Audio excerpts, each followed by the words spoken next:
welcome to the webinar, Understanding Sex Work and Stigma. My name is Rachel McLean, and I work at the Canadian Public Health Association, and I'll be your webinar moderator today. So before I hand it over to our presenter, Katelyn Dicken, I just have a few housekeeping items to go over. So as you may be aware, this webinar is being offered by the Canadian Public Health Association as part of a webinar series that we'll be hosting over the next several months, focused on the reduction of stigma associated with sexually transmitted and bloodborne infections, or STIs. So you can find more information on this webinar series on CPHA's website at the link provided on your screen. And you can also connect with me if you'd like further information on the webinar series. I will be providing my email address at the end of the session.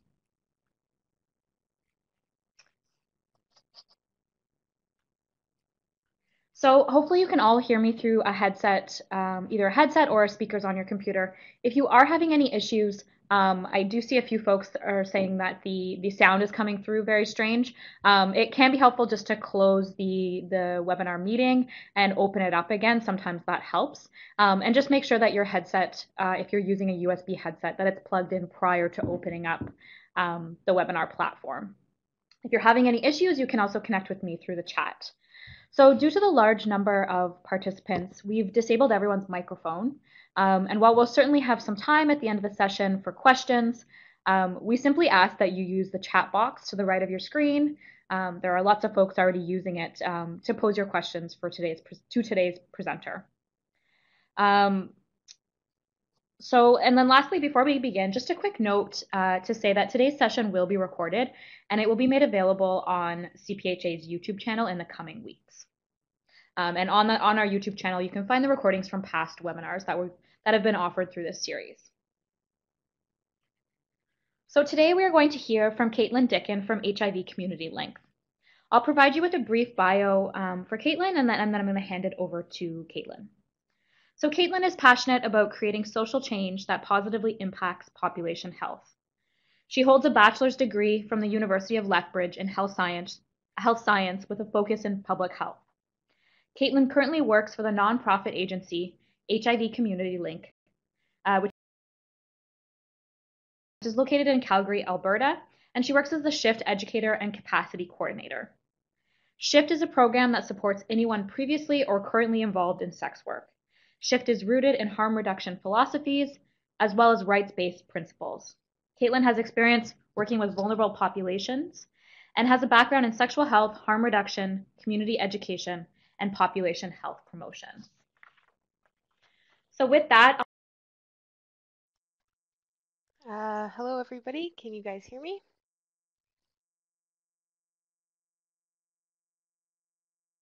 Awesome. Well, thank you to everyone for attending this webinar today, and thank you to for CPHA for having us be a part of this webinar series. We're really excited, and thank you Rachel for that wonderful introduction. So we're just going to get right started and dive into the content here today. As mentioned, I work for a nonprofit agency called HIV Community Link, and under the umbrella of that nonprofit organization is the SHIFT program. And we're going to be talking about sex work and stigmatization and how it relates to population health. So our objectives today are quite ambitious, and often, sex work is a loaded topic, and there's going to be as many different opinions as there are people in the group today. So I just wanted to make sure that everybody was going to be respectful of each other's opinions in the discussion that we should be having today. Is everybody still able to hear me, or should I talk a little bit louder? I'll do my best to speak up a little bit here so everyone can hear my mic. All right, so I want to ask everyone as well, as mentioned, just to hold your questions until the end, because I just want to try to get through our content for today.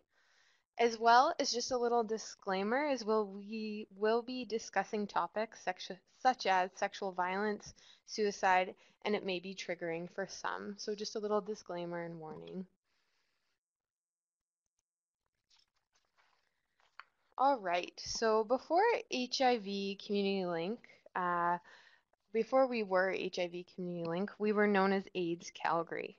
We rebranded in 2013 to HIV Community Link just to reflect how people weren't dying of AIDS like they used to, and that people can now live long, healthy lives living with HIV. We've been doing HIV related work for over 35 years. And the SHIFT program was adopted in about 2007, I believe.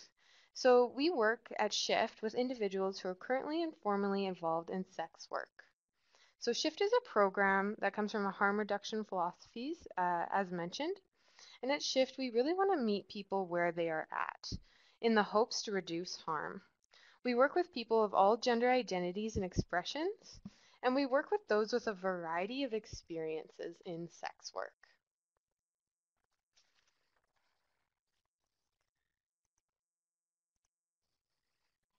So sex work and sex workers are really just an umbrella term for adults who are involved in the transactional exchange of sexual services for money or goods.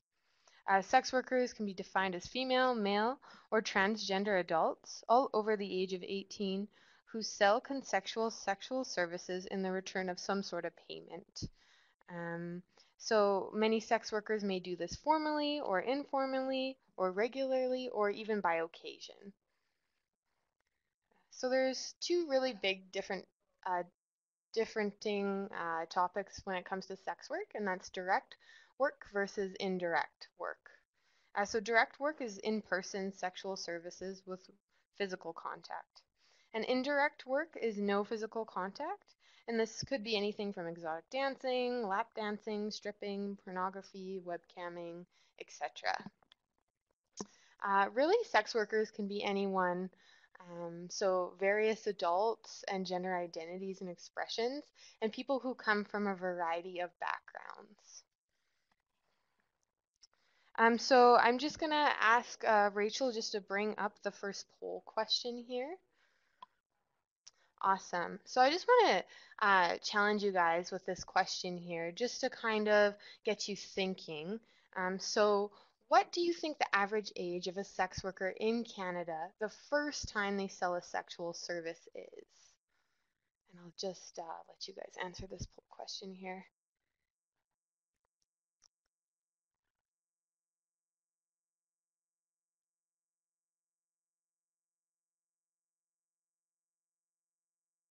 All right, so as folks are just putting in their answers to the poll question, I will actually just give you the answer.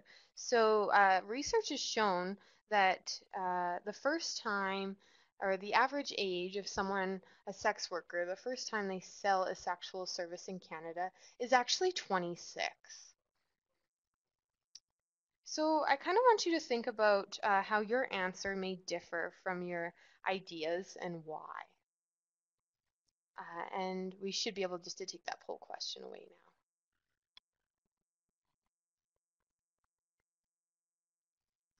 now. Now what I'm going to do is I'm going to kind of get people to just type into the chat box on the side here, and I'm going to ask you another question, of course, if you feel that you want to participate.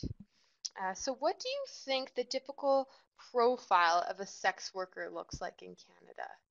I know it's not ideal to be profiling people, and it's contradictory in the way that I told you that sex workers can be anyone and everyone. However, just for the use of this exercise, we're going to be doing that. So think of, their ethnicity, maybe their age. Do they have any education? Are they Canadian born, non-Canadian born? I just kind of want to see what answers folks are coming up with here. So I see female, I see wide variety of people, people with a history of trauma, women, indigenous, low socioeconomic status. All right.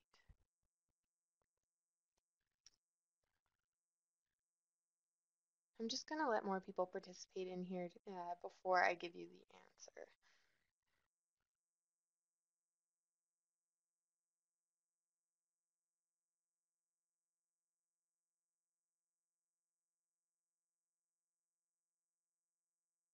All right, so the typical profile of a sex worker, according to the research that we have, is actually a Canadian-born person, Caucasian, in their 30s to 40s with some post-secondary education.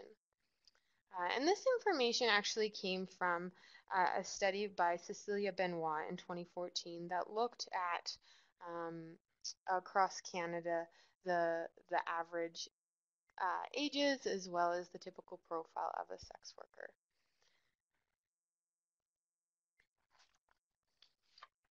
So I just want people to think about maybe their ideas of what they thought sex workers maybe were or who they thought sex workers might be and how those ideas, biases, and maybe stigmatizations that we weren't aware of have kind of changed now that we've gone through some of that research and some of the information that we do have.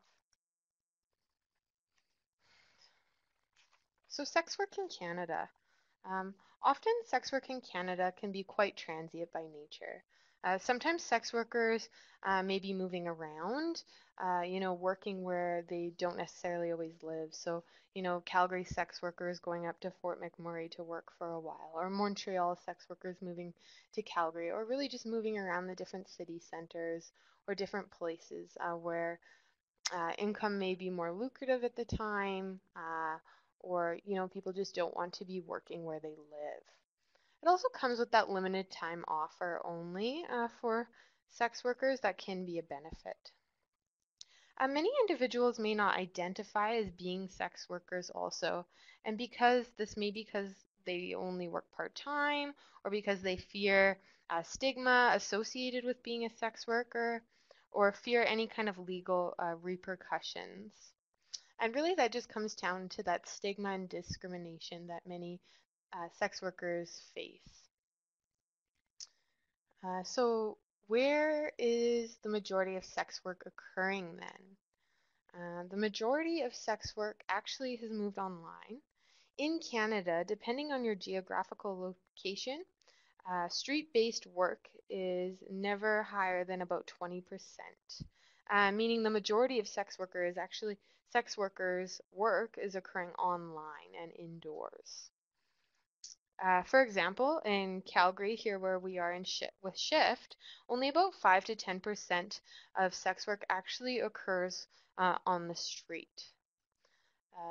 This, really does vary based on geographical location, but we can kind of see how the shift of media and internet and our current laws has really made sex work go more out of sight, out of mind. We're not seeing those street-based workers as much as we really might think we do, or as much as the media may portray. So a little note about language as we go on here. So language choices often impact the way we see and understand people involved in sex work. And the use of language such as prostitute, hooker, call girl, streetwalker, escort, companion, lady of the night, whatever that might be, etc., those kind of language uses create negative biases and they're often rooted in oppression. Self-identification is important, as many individuals might self-identify as a prostitute. Although for service providers, we really should aim to be non-judgmental in the use of our language. I will, however, when I'm speaking about the laws in Canada and legal terminology, be using the term prostitution because that is the term that's still used in our laws today in Canada. So sex worker refers to an individual involved in the sexual exchange in goods and services. So this term was actually coined by Carol Light, who is actually involved in exotic dance. Prostitute is a term that's historically embodies a negative bias towards people who are involved in sex work. Sexual exploitation is also not a blanket term used for people involved in sex work. It refers to the sexualized mistreatment of an individual resulting in injustice actions in order to benefit from one's work. Exploitation is the action or fact of treating someone unfairly in order to benefit from their work. Human trafficking is a federal crime and it involves an action, means, and purpose. Victim is also not an appropriate term when referring to sex workers, unless someone has previously identified as a victim. And then girls. Girls is one that often many may use to refer to sex workers. And girls really refers to female children and youth and not adult sex workers.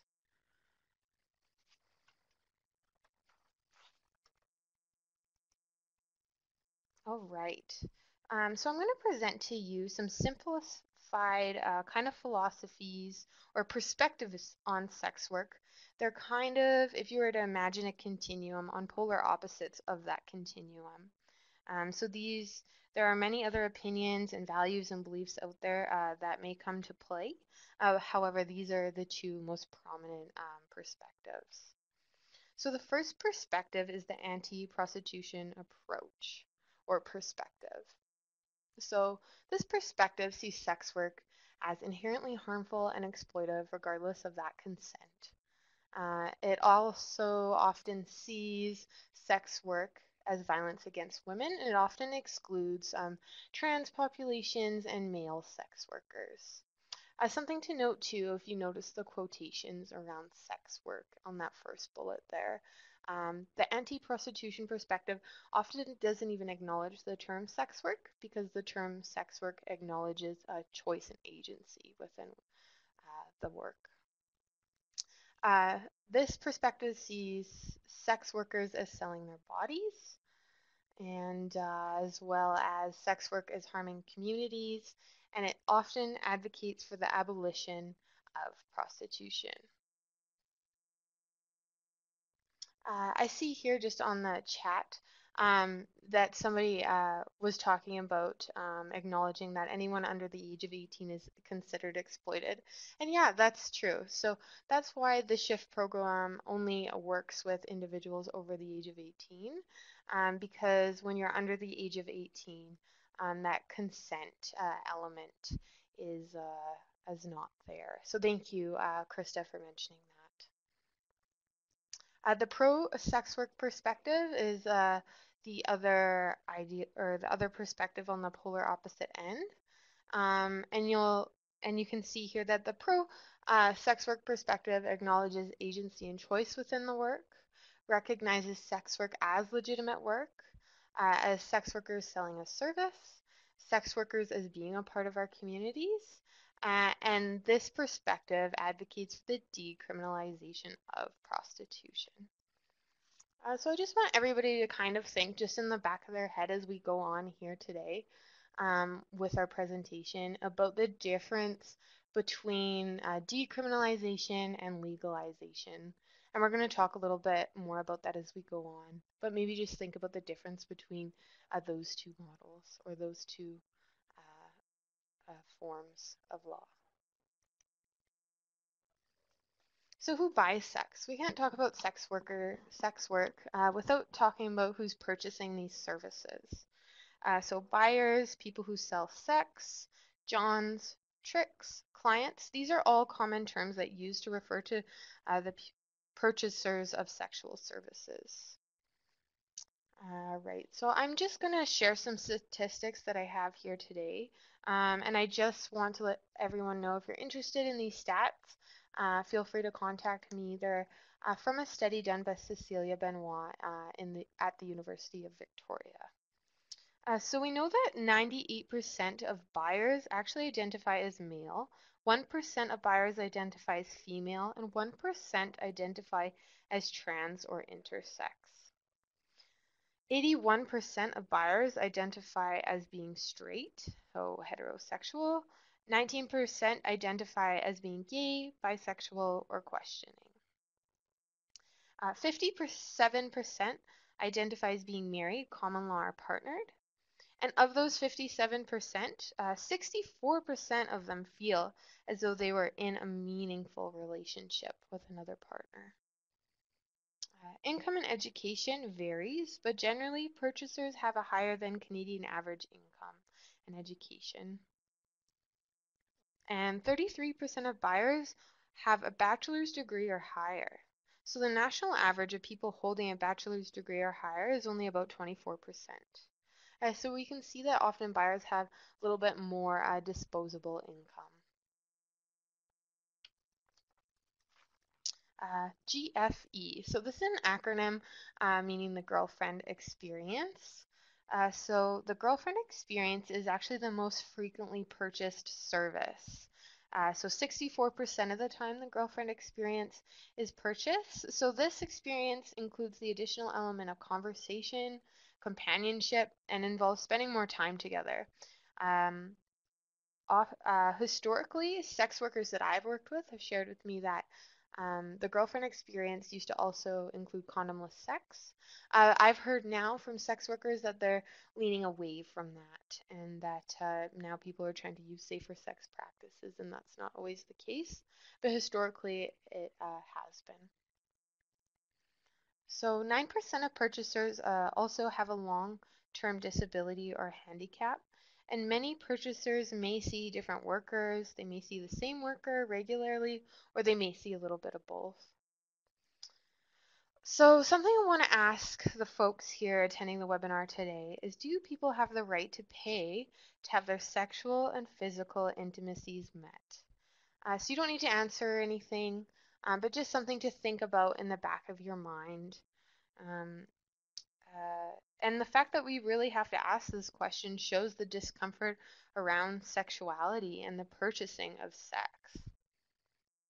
So the World Health Organization defines sexual health as requiring a positive and respectful approach, as well as the possibility of having pleasurable and safe experiences.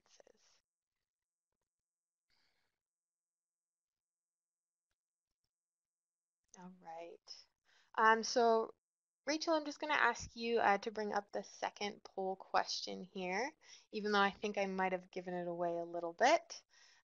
So, is sex work legal in Canada? I just want to see what folks, where they're at and what they think. So feel free to answer that poll question. I'll give you a minute or two.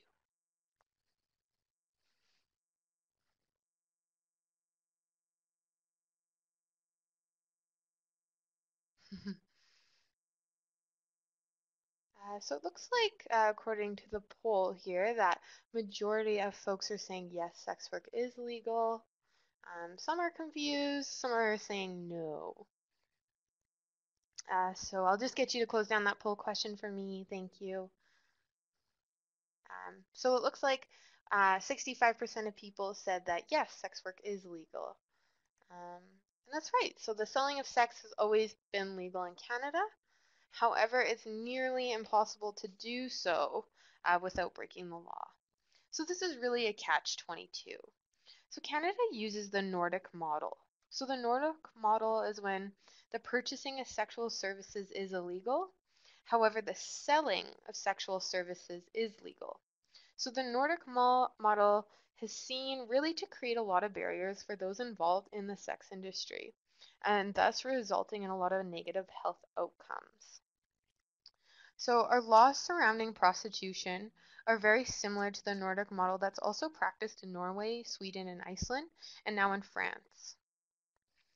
So think about the Charter of Rights and Freedoms in Section 7, which protects the rights to life. Really, these laws could potentially be a violation of the Charter of Rights and Freedoms. So many people are unaware that these laws are unaware that our prostitution laws were quietly being challenged for many years, almost 7 years. Um, and I'm going to talk a little bit about that, how these laws were being challenged back in 2013.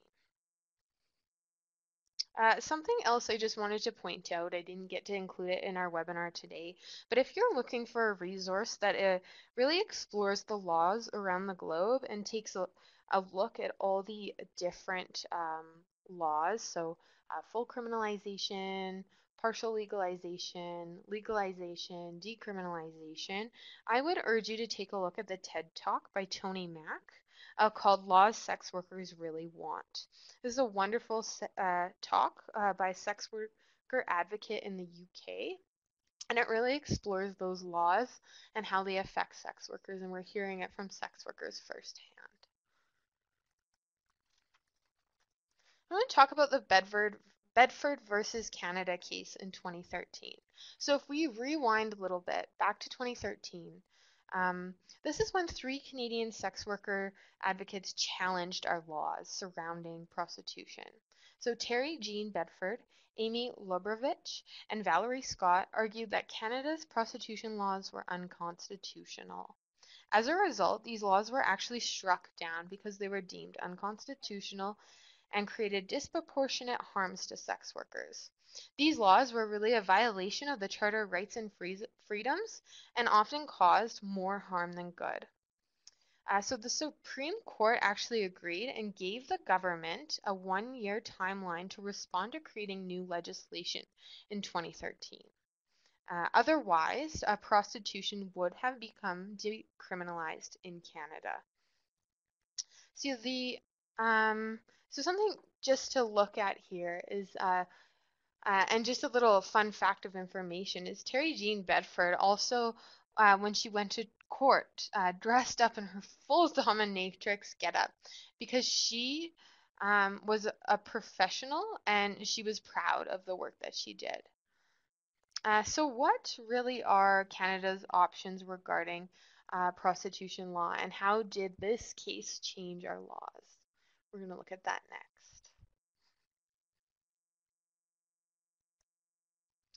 So this is the law that was created after the Bedford versus Canada case.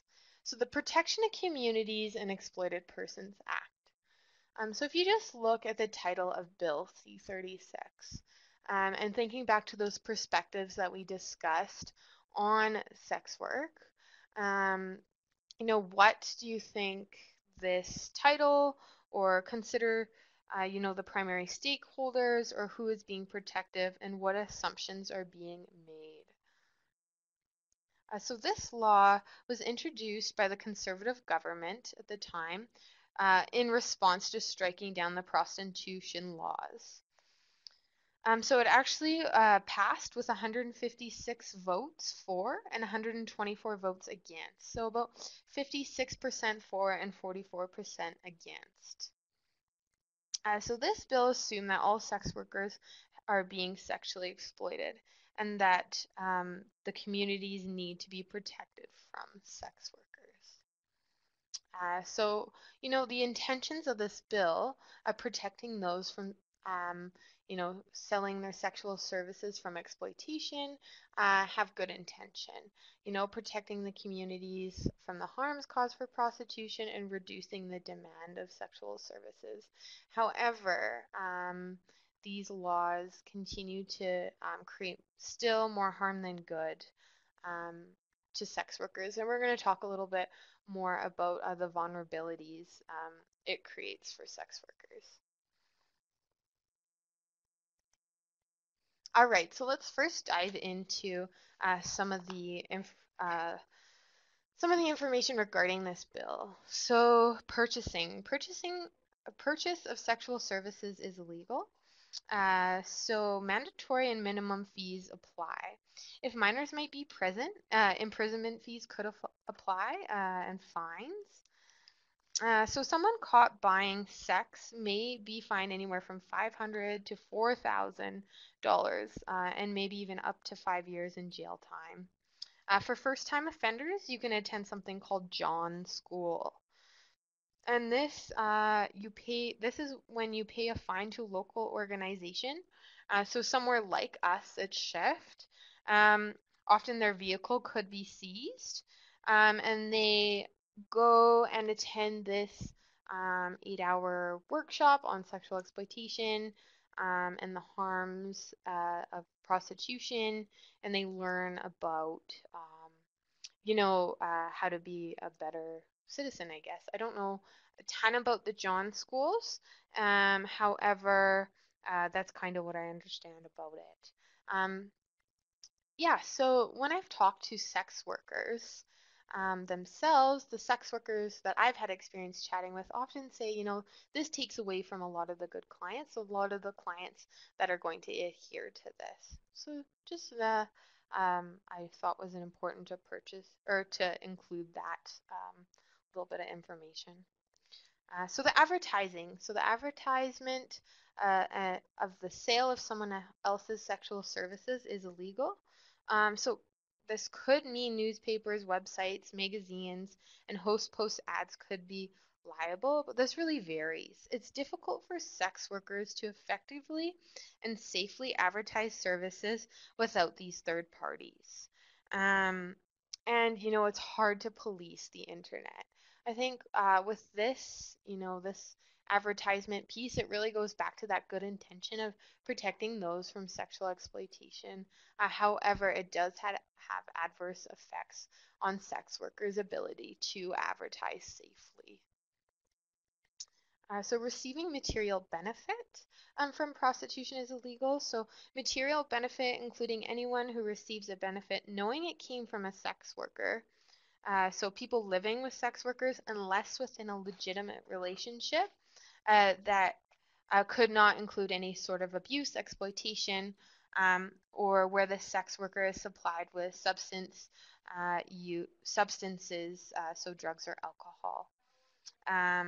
So this also, these laws create a lot of gray area for people and a lot of confusion for a lot of sex workers.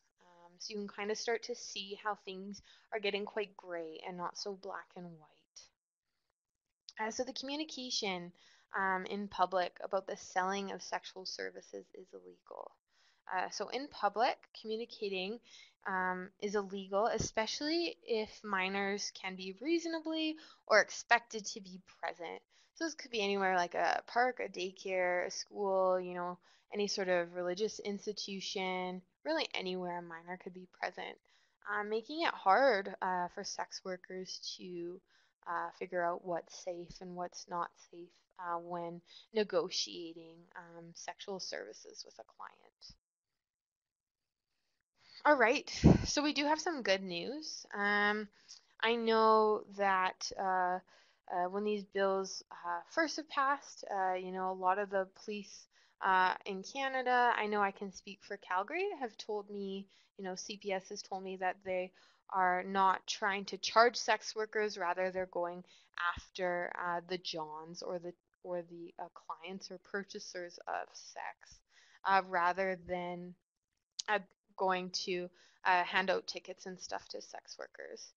The selling is of sex is still legal, but it's still nearly impossible to do so without breaking the law in some way. So it can really become a gray area for a lot of sex workers. It can cause a lot of confusion and a lot of fear and still perpetuate that stigma. So what are some of the impacts on these laws? So the laws have changed throughout history, but in many respects they still really stay the same. They are restrictive of communication, restrictive of people being able to talk to supportive colleagues, and they still perpetuate stigma and fear. And the working conditions for sex workers really have not improved. They may have even worsened. Really, it doesn't matter who you criminalize, you are still creating stigma. Whether someone is highly paid and or somebody is struggling um, with their needs and using sex work as a means of survival. And sex workers really don't often want their customers to be arrested either.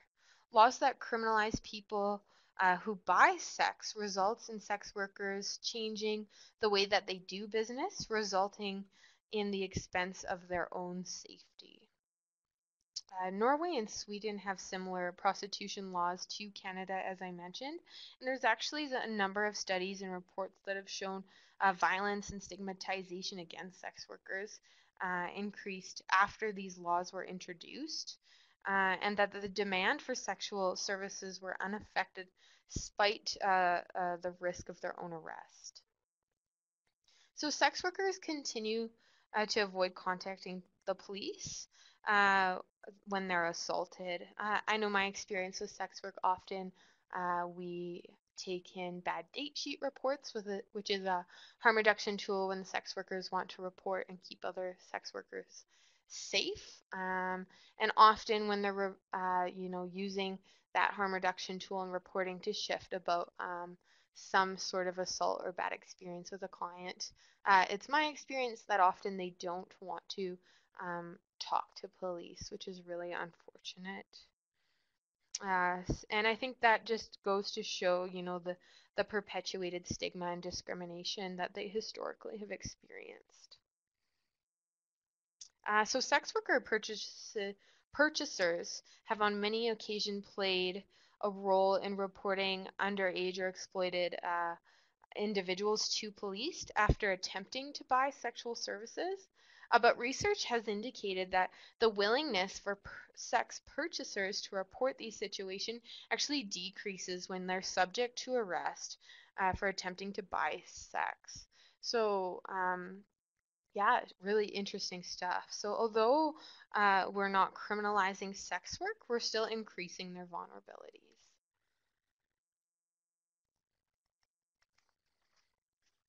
So I'm just going to share some statistics that I have here today.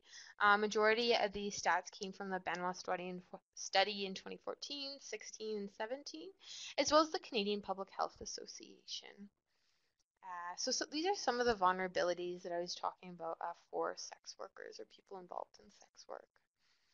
So violence. Research has shown that murder rates for sex workers represents roughly 60 to 120 times the murder rates of adult women in the general Canadian population.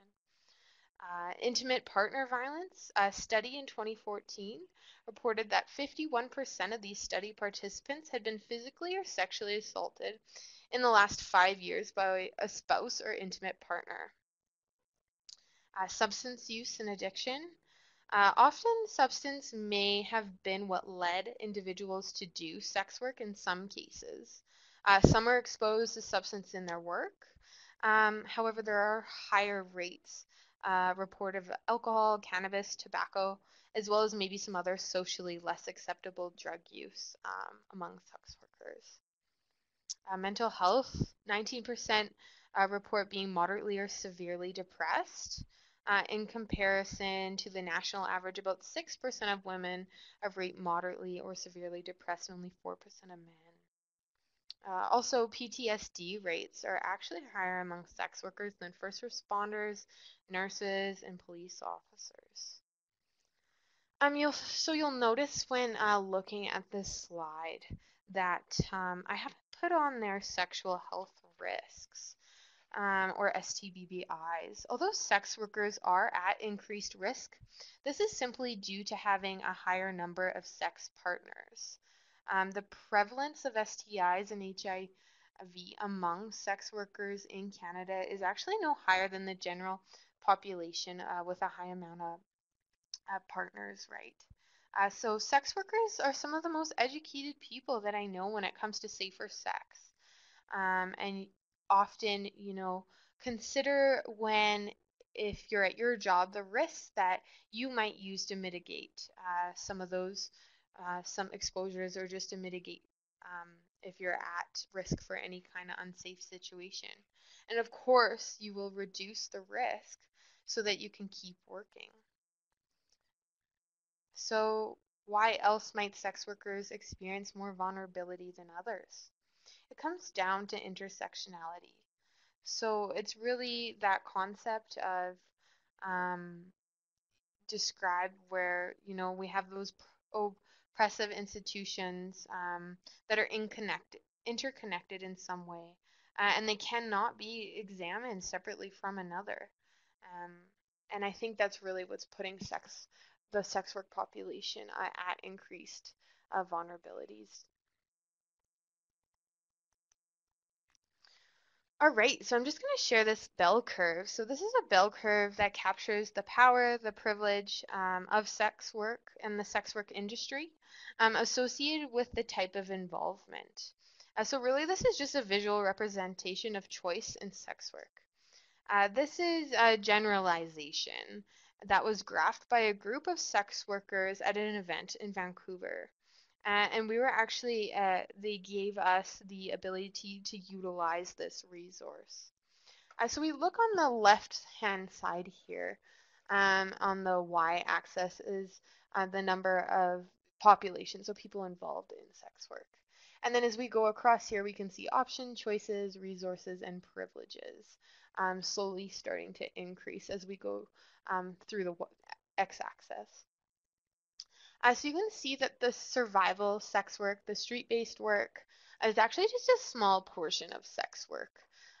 Again, when I mentioned that Canada, what we see on the street only being a very small piece of the sex industry going on. So these are individuals who have maybe less options and choices, resources and privileges, and maybe doing it for the means of survival, or it's just a bad job and to make ends meet. In the middle here, you can see the majority of the population are actually working for escort agencies, or this could be massage parlor work.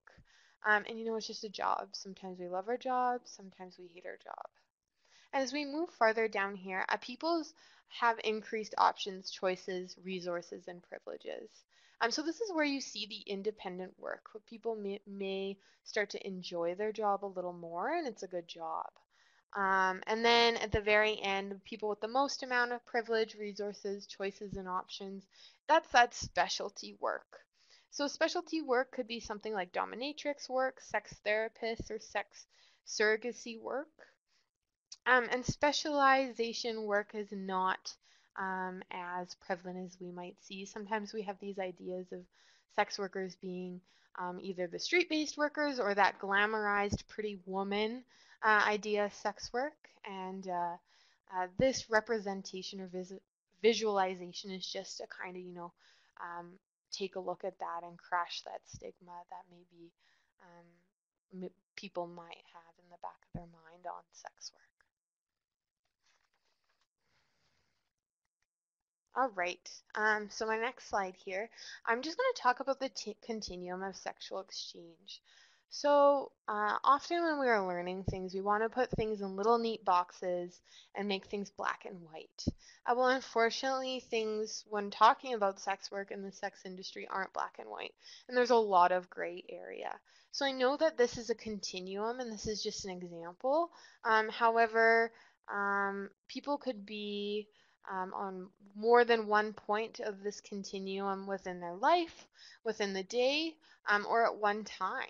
Uh, things get blurry, and this is really just a tool to kind of get you thinking about that continuum of sexual exchange. So if you look on the left-hand side here on the continuum, this is where individuals have choice, control, and influence over the sexual exchange. And then on the far right is when you see that individuals no longer have choice and control over the exchange. So on the left here, so engagement in sexual services for pleasure. So this could be any time that an individual is engaging in sexual exchange for pleasure. So this could be with an intimate partner, this could be a one-night stand, this could be any time that you have that control and consent and over that exchange. The next is sex work. So consensual sex work for an agreed upon compensation. So the sex worker is choosing to sell their services and is naming the terms of their transaction and are able to have control over that without negative consequences. So that would be when they have control over that sexual exchange.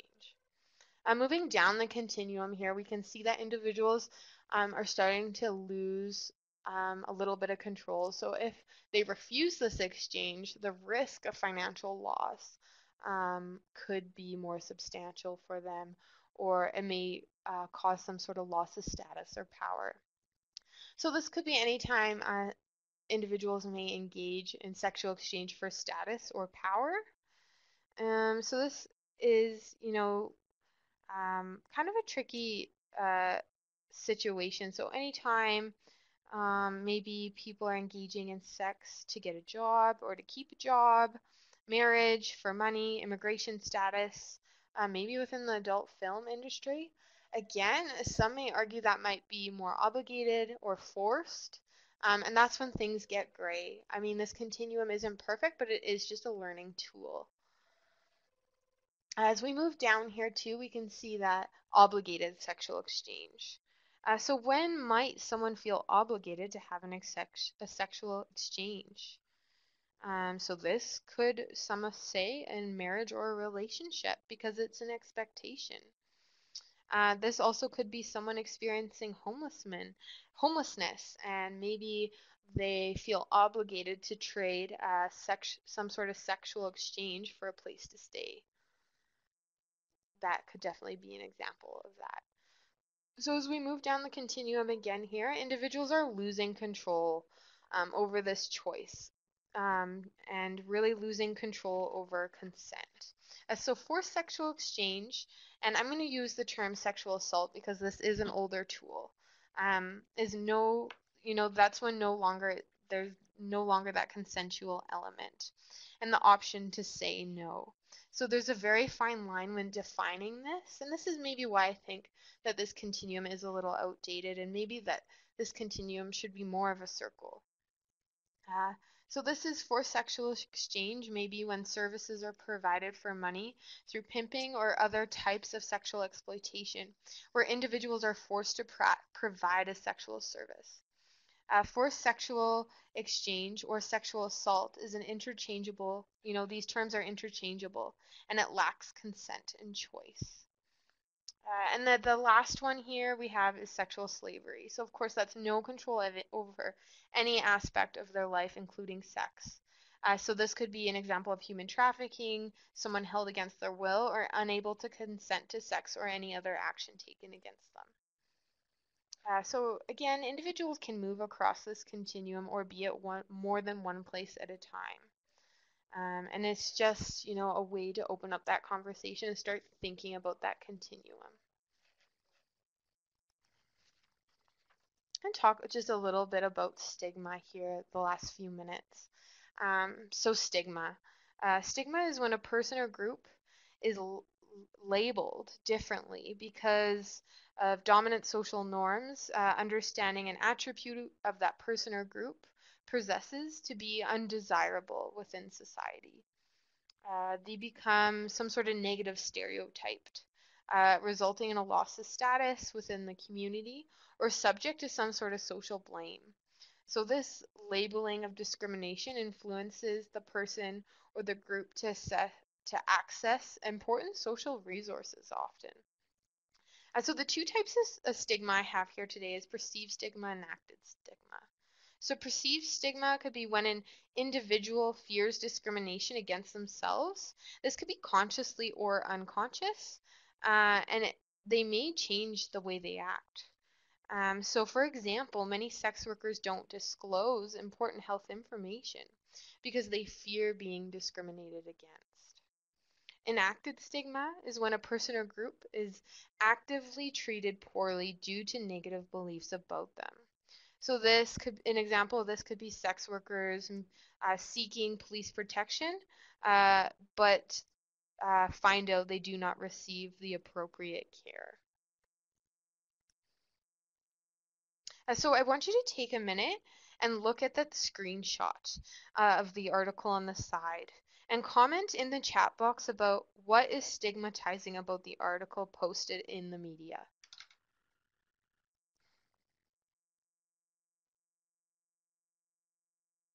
Yeah, it definitely glamorizes sex work. The clothing, the fact that it's night.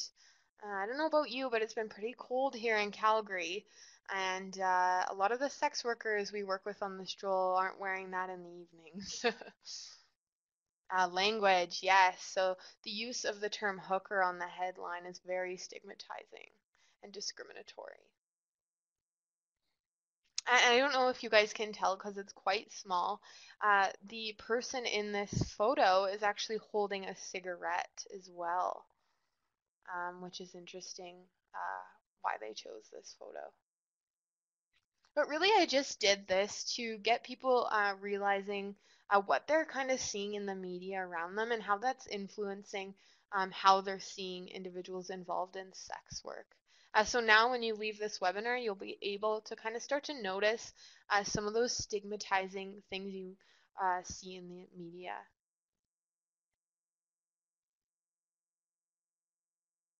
All right, so we're just going to move on from here.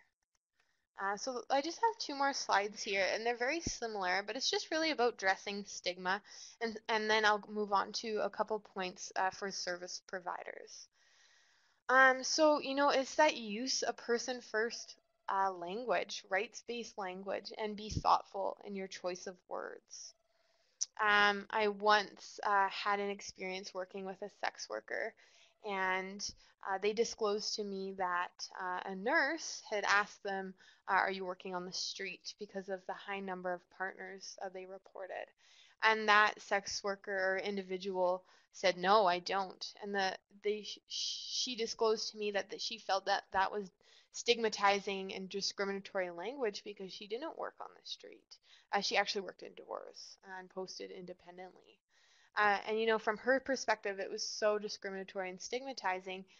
From the nurse's perspective, maybe that nurse was just trying to give her the best care, but didn't have that rights-based language that she could have used to really help to inform the work that she was doing. Yeah, so it's being non-judgmental and morally neutral and maintaining that confidentiality.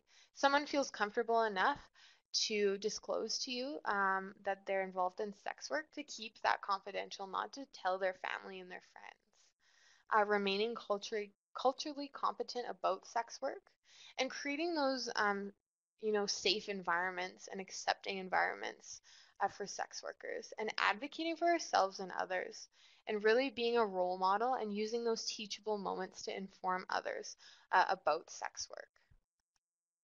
So just a quick few service provider tips I want to highlight here. So being open to providing care for the reason that person is there rather than their involvement in the sex industry. Not forcing an STI test on someone once they've disclosed to you that they're a sex worker when they're really just there to look at their sore back or something else would be an example. So providing that appropriate and comprehensive treatment. And then supporting transition plans that our clients may come to us with their goals. So if somebody is hoping to leave the sex industry, retire, or exit, to help them to do so, or if somebody is looking to continue to do sex work, to help them use some safety tips and harm reduction tools to keep them safe in the work that they're doing and feel supported.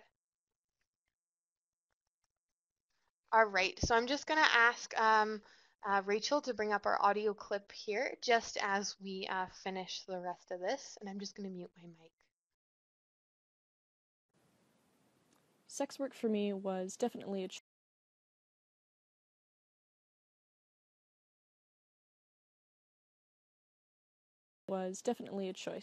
When I was 20 years old and in the second year of my bachelor's degree in science, I was having a lot of anxiety about how I was going to pay my tuition. I didn't want to get a student loan and be saddled with a ton of debt when I graduated, and my wages from my part-time job weren't going to cut it. The amount of hours I'd have to put in to get to my financial goals also weren't compatible with the time I was putting into my degree. I chose sex work because it had the potential for the income and the flexibility that I needed. Since I'm very comfortable and confident with my body and also with sex, I thought it was something that could potentially be very lucrative for me, even if it was just in the short term. I got into sex work using the website seekingarrangements.com, which you usually hear about as a site where so-called sugar daddies or rich older men seek out younger women for companionship and compensate them with money and gifts. Many women on Seeking Arrangements don't identify as sex workers, since they treat their interactions on the site like any other dating site, but many sex workers operate on there in a more transactional way that resembles sex work. For me, I used the site to set up dates with male clients, and in particular one regular client. These men would meet me for dinner, or at a movie at their place, or some other activity, and the date would typically include us having sex. I'd always receive an envelope of the pre-agreed upon amount at the start of the date. And I did this for about 3 months until my regular client stopped seeing me due to the economic downturn. And I decided to leave the industry because I had already made enough money to pay for a year and a half of tuition. I could have stayed and made more money, but I found that negotiating with potential clients on prices and boundaries and actually finding clients that I would be comfortable seeing was exhausting and tedious. Overall, I'd say that my experience with sex work was neutral. My attitudes towards sex haven't changed, and I still enjoy sex within my personal life. Almost all jobs require you to use your body in some way, but very few require you to use your body in a sexual context. I still feel that that was the only major difference between other part-time jobs that I've had and my experiences in sex work. I talk about my experiences just the same as I talk about other jobs that I've had. To me, sex work was just another way to sell my labor, although it was a different kind of labor. I can't say that I've experienced stigma or discrimination because of my history in sex work, but my status as a former sex worker isn't exactly public. I often talk about my experiences with others because I want to educate and dispel stigma associated with sex work, but I can't say that sex work has been a barrier for me. I'm often frustrated because I want to share my experiences on a public platform or on social media, but I fear being discriminated against for future jobs or academic opportunities. So in that regard, I've stayed silent. Since I've left the industry, I finished my bachelor's degree in science with first-class honors, graduated with little debt, and now I'm pursuing my master's degree in bioscience, technology, and public policy. I still talk about my experiences and advocate for the rights of sex workers whenever I can safely do it, in the hopes that others might learn and start to think about sex work differently.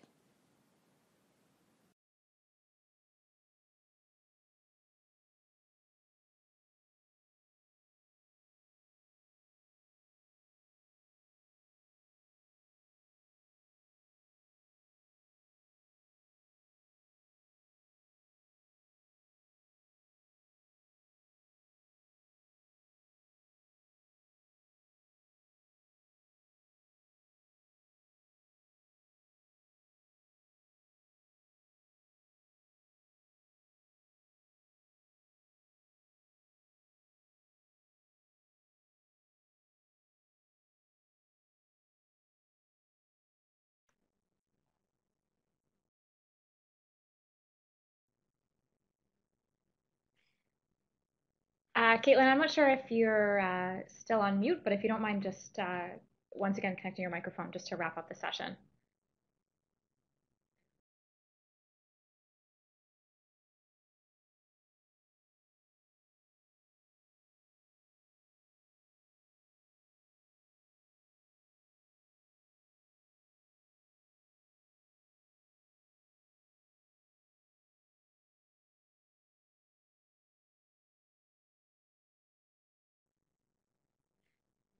All right, folks, this is Rachel from CPHA. I'm not sure, Katelyn might have lost her connection, so I'll just give her a few minutes to hopefully reconnect her microphone. In the meantime, I do believe that was the end of her presentation. There are a list of references. I see some folks are asking about some of the studies that were referenced. You can also download the slides on the bottom right of your screen. I'll also be sending out an email to everyone with a link to the PDF slides. So thank you, of course, to Katelyn for that very informative presentation. Here's her contact information. In the case that she's not able to join us again, you can certainly contact her for any questions. I do invite everyone to please join us for our future webinars. As I mentioned, all of these webinars are focused on reducing stigma related to sexually transmitted and bloodborne infections, sexuality, and substance use. So our next webinar will be hosted on March 6th. And you can register using the link on your screen. And then lastly, I do encourage you to please take a few minutes to complete the webinar evaluation survey. This will help both the CPHA as well as HIV Community Link improve future webinar sessions. As I mentioned, the recording will be made available on CPHA's YouTube channel, so that should be posted in the next 1 to 2 weeks. And you can also find out more information about some of CPHA's work around reducing stigma related to sexuality and substance use and STIs, and also more information on our webinar series at the link on your screen. Lastly, you can also connect with me, Rachel McLean, rmclean at cpha.ca, if you have any questions about the webinar series or today's presentation, and I'll make sure that that I can forward your questions on to Katelyn. So thank you to everyone for participating in today's session, and thanks again to Katelyn for such an informative session. With that, I think we'll close, and everyone, please have a great day.